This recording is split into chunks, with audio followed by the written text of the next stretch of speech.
ayogi na nyaro dion maro ralayo anyara juro wade ngayulani ane boy dum yali gai jajong goro ina ngwe ko ga boy anya dion mara dieng lo chirantor mom gamar ken po ayina ulot anyar malak anjiran duara chala liamnom ojen duara ba ngeru no jo gali kama melan koi malye banya den galye banyare robien dore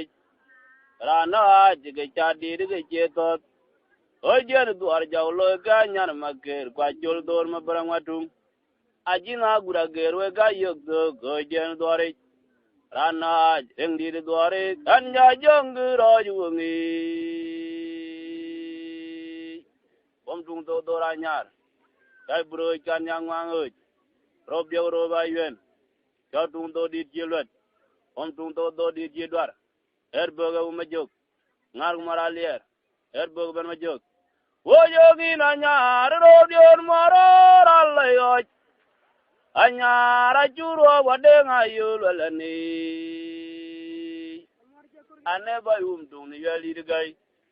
jajong koro jinangwe kwe ko ga boy anya dien mara dieng lo chirantor mom gamar ken po ayuna ulot anyar malak anjiran duara chala liamnom ojen duara ba ngeru no jo ga gale gama melan koi malye banya dien malye banyare rob dien duare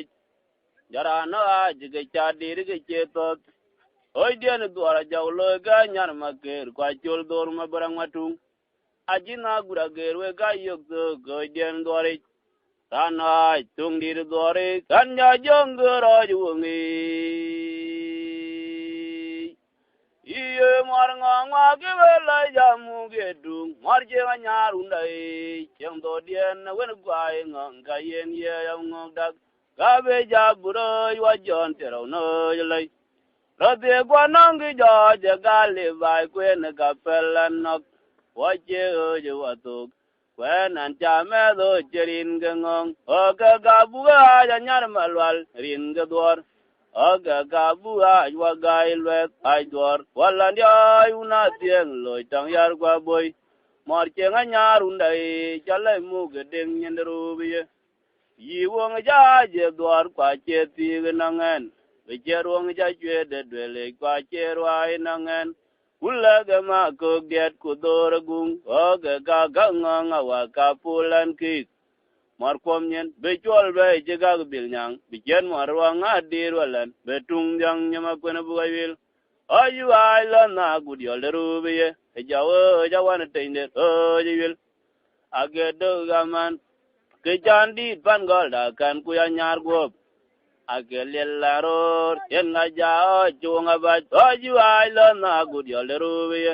jawo jawan teinde ojil agedo gaman agege jandi pangol dakan kuya nyar gop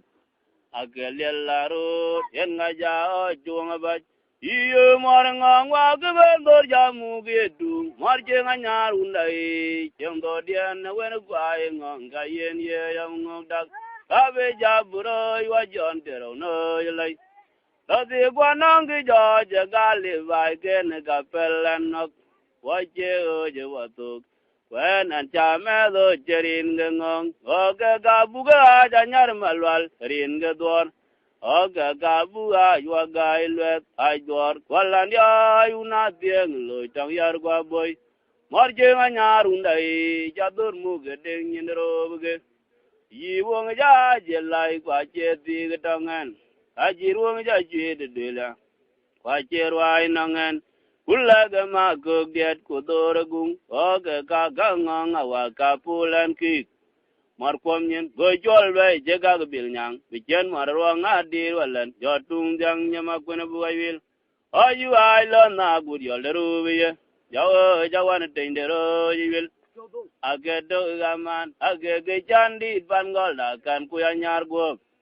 agelelaro en ngajao juanga ba ayu ayla na gudio lerubiye jawo jawan teindero yiwil agedo gaman agege jandi pangol dakan kuya nyar